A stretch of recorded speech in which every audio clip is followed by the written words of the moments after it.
Hi guys, γεια σας παιδιά. Είμαι ο Βασίλης Ιβάνοφ και εδώ είναι ο Βαλεντίνος Ιβάνοφ. Έτσι, μπράβο, δύο επίθετα, αλλά φίλοι μόνο. Σαν αδέρφια. Anyway.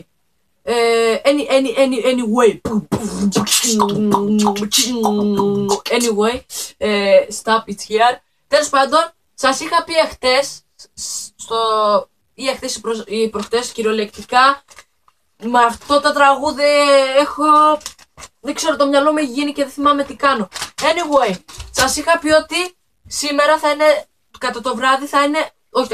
σήμερα θα είναι έτοιμο το πρώτο μου τραγούδι. Πιστεύω να σας αρέσει και άμα δεν σας αρέσει τι να κάνουμε ρε παιδιά.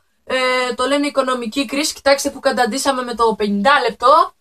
Τέλος πάντων, αυτά που λέτε έχει σχέση με την οικονομική κρίση όπως σας είπα και πιο πριν. Αλλά αυτά τι να κάνουμε τώρα. Συγγνώμη, τηλέφωνο. Έλα ρε μπαμπαστέλιο. Έλα ρε. Εδώ μωρέ κάθομαι και φτιάχνω εκείνο το βίντεο που σου έλεγα. Το τραγούδι που θα είναι έτοιμο. Ναι. Οικονομική κρίση.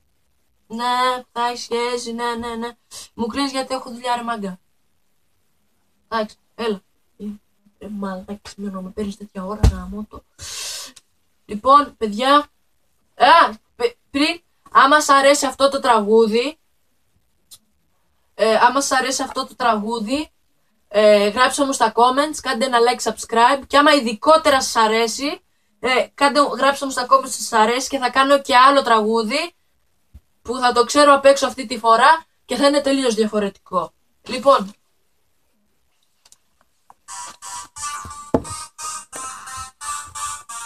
ακούστε με τι θα σας πω. Αυτό που θα σας πω είναι πολύ σημαντικό. Η Ελλάδα κινδυνεύει. Γαμημένη πολιτική, εσείς φταίτε για όλα αυτά. Κοιτάτε, μονάχα να μας φάτε τα λεφτά. Δεν σας ενδιαφέρουν πλέον τα παιδιά. Κοιτάτε μόνο τον εαυτό σας και να περνάτε καλά. Μα θα έρθει και η ώρα που θα την πατήσετε κι εσείς και θα σου λένε Τσίπρα μετά, ψάξε κρυψό να ανακριθείς. Γιατί πλέον κοιτάτε να φέρετε στους δρόμους μόνο βία. Αλλά δεν σκέφτεσαι πριν εσάς υπάρχει το παιδί και η εφηβεία. Μικρά παιδιά στους δρόμους σκορπισμένοι, διψάνε τα καημένα για λίγο φαγητό. Να ψάχνουν στους κάδους 2-3 μαζεμένοι. Ούτε έχουνε να πιούνε λίγο νερό καθαρό. Παπάρες βουλευτές, μας φάγατε εμείς πως είμαστε μεζές. Παπάρες βουλευτές, ρε μαλακισμένο μόνος για όλα αυτά φταίς. Παπάρες βουλευτές, μας φάγατε εμείς πως είμαστε μεζές. Παπάρες βουλευτές, ρε μαλακισμένο μόνος για όλα αυτά φταίς. Η Ελλάδα κινδυνεύει, κοντεύει να καταστραφεί. Ρε πούστη μου μας φάγανε οι γαμημένοι πολιτικοί. Δεν αντέχω άλλο πια να βλέπω μικρά παιδιά να ζητιανεύουν στους δρόμους για λίγα λεφτά. Να μην έχουνε παπούτσια, τερούχα, άντε γεια. Μα τι να κάνουμε, έτσι είναι η ζωή. Είναι πικρή μικρή και για κάθε άνθρωπο διαφορετική. Πρέπει όλοι να έχουμε το κεφάλι ψηλά και να περνάμε τις δυσκολίες που έχει η ζωή. Μα ο κάθε άνθρωπος νιώθει διαφορετικά. Μπορεί να έχει τρέλα ψυχολογικά.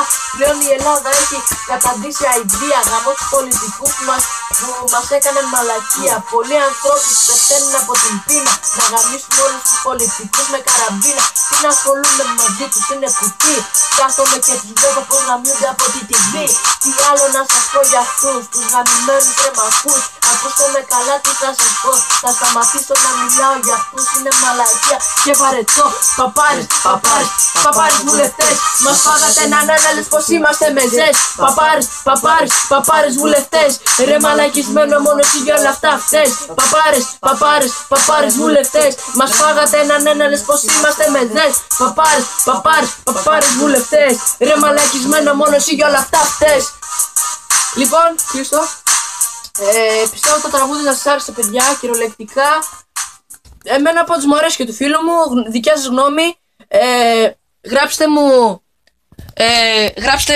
μου στο κανάλι μου στο comment άμα σας άρεσε, και άμα σας άρεσε θα συνεχίσω και δεύτερο. Είχα μικρά λάθη, πιστέψτε με, εδώ και μία ώρα προσπαθούμε να το καλύτερα μπορούμε να το φτιάξουμε.